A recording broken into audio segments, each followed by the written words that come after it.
Hello guys, kamusta? Ayan, gusto ko i-share sa inyo yung guitar tower. Ayan yung loob niya.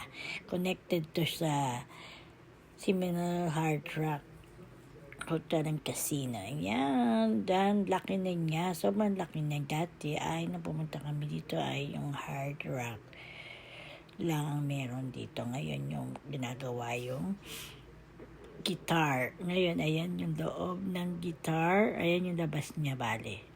Ayan, connected siya. Meron siyang swimming pool na napakalaki. Nakapalibot siya sa guitar. Pero gabi na siya dan, kaya hindi ka na kami nakapasok. Tapos may parang tunnel. Pakita ko sa inyo sa susunod yung video na may tunnel. Tapos, ganun sa gilid, meron din siyang magandang lugar. Ayan, pag nadyan ka ay makakalibot ka dyan. Sobrang ganda ng hotel na yan, ng guitar tower. Ayan, dito naman tayo sa kabilang side kasi ay sarado na yung may parang swimming pool gabi na kasi. Ayan, dito tayo sa gilid ng guitar na hotel, may light sa paiba-iba. Diba? Ang ganda niya. Bago siya talaga kasi na pumunta kami dito 8 years ago. Ay wala pa yan, ginagawa pa lang siya. Ngayon ay gawang-gawa na siya. Ewan ko ilang taon na nagawa yan, pero ngayon lang kami uli nakabalik dito sa Hard Rock. Kaya ngayon ko lang siya nakita uli. Ang ganda niya, sobrang ganda. Pero yung asawa ko, lagi sila pumupunta dyan. Kaya alam niya. Pero kami ni Kiki, bumalik na kami. Ngayon ulang. Sobrang lawak ng swimming pool. Napakaganda niya sa umaga. Ayan, may video rin ako sa umaga ngayon.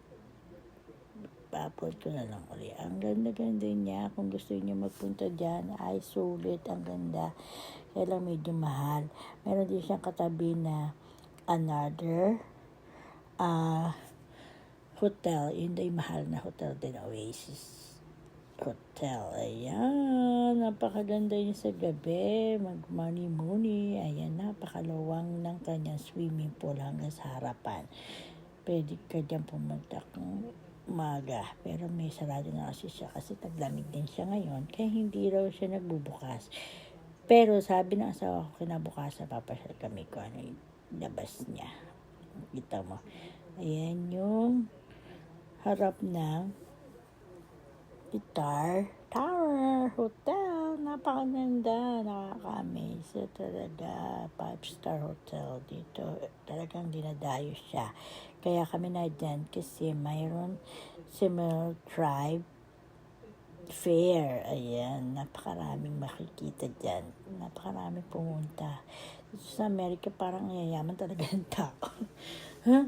Sobrang daming tao na pumupunta dyan. Ayan. Pangmahal daw ng hotel na yan, sabi ng asawa ko. Pag naka-check-in ka dyan, sobrang mahal.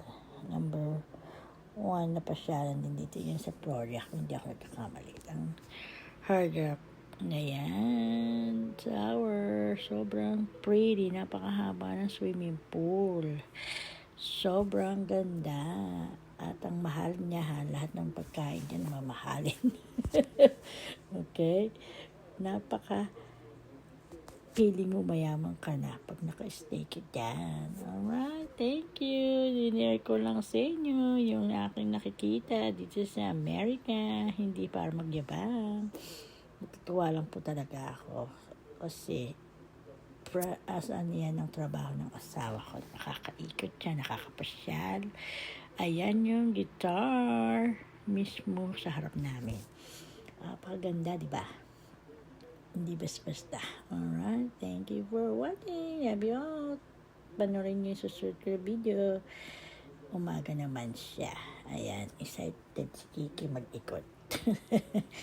Alright, bye-bye. Thank you for watching. Please follow me for more video. Ingat po. Love you. Bye. Ayan. Ang pabuuan sa taas ng pasyalan. Okay, bye-bye. Ang yayaman ng mga tao dito sa Amerika. Love you. Bye. Bye-bye.